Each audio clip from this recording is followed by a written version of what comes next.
There is a story in my family that my father used to tell, and this took place 80 or 90 years ago when he was a boy.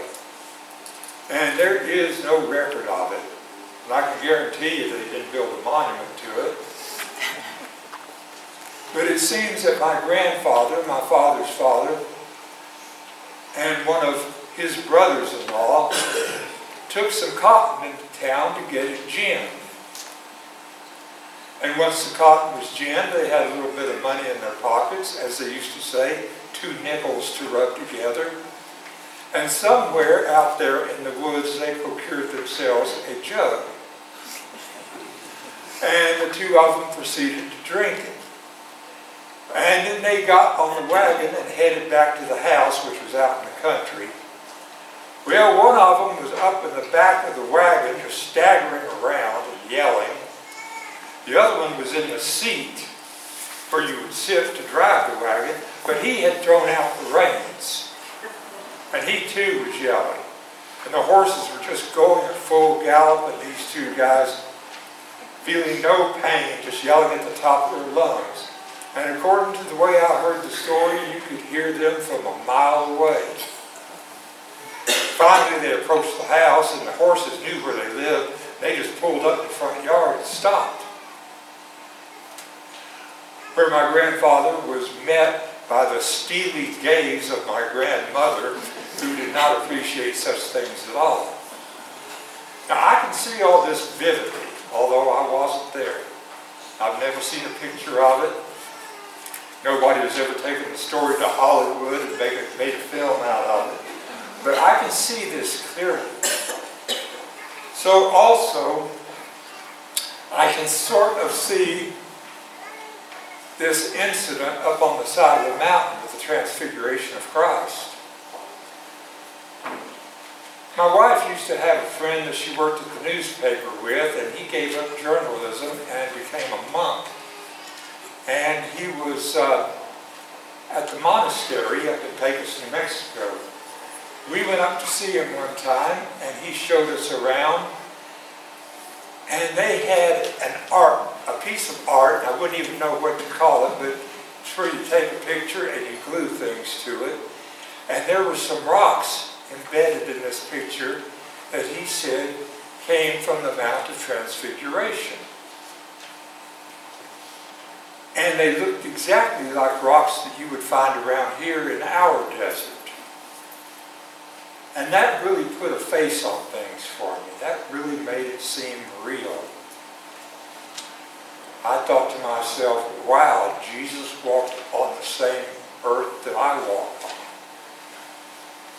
He walked among the same rocks and pebbles that I walk among. He was like us. James and Peter and John were like us. Just like us. Now the thing about going up on the mountain and then not being able to preserve the moment is you have to come back down. And that's got to be a letdown. You're familiar with letdowns after big events, you know, maybe the night of December the 25th when the food has been eaten and the presents have been opened. Kinfolk start going back home and there's a depression that sets in. And I've heard that the men who walked on the moon, when they came back to earth, they were profoundly depressed because of what they experienced and then what they had to come back to, and knowing they would never experience this again. Well, this same thing happened with Jesus and Peter and James and John. And I'm a little bit ahead of myself, I apologize. While Peter was offering to build a dwelling, while he was saying this, a cloud came and overshadowed them, and they were terrified as they entered the cloud. Then from the cloud came a voice that said, "This is my son, my chosen. Listen to him." Now the children of Israel were getting their word of God secondhand through Moses. Moses would go up there, and God would write it down, and Moses would bring the slates back down. That's how they got the word of God. But Peter, James, and John heard the voice of God firsthand. And God's instructions to him were, "This is my son, my chosen, listen to him." In other words, quit babbling about building a hut. Just shut up and listen. Absorb this moment. That's good advice. When the voice had spoken, Jesus was found alone, and they kept silent, and in those days told no one any of the things they had seen. And on the next day, when they had come down from the mountain, a great crowd met Jesus. And then a man from the crowd shouted, "Teacher, I beg you to look at my son. He is my only child." Suddenly a spirit seizes him, and all at once he shrieks. It convulses him until he foams at the mouth. It mauls him and will scarcely leave him.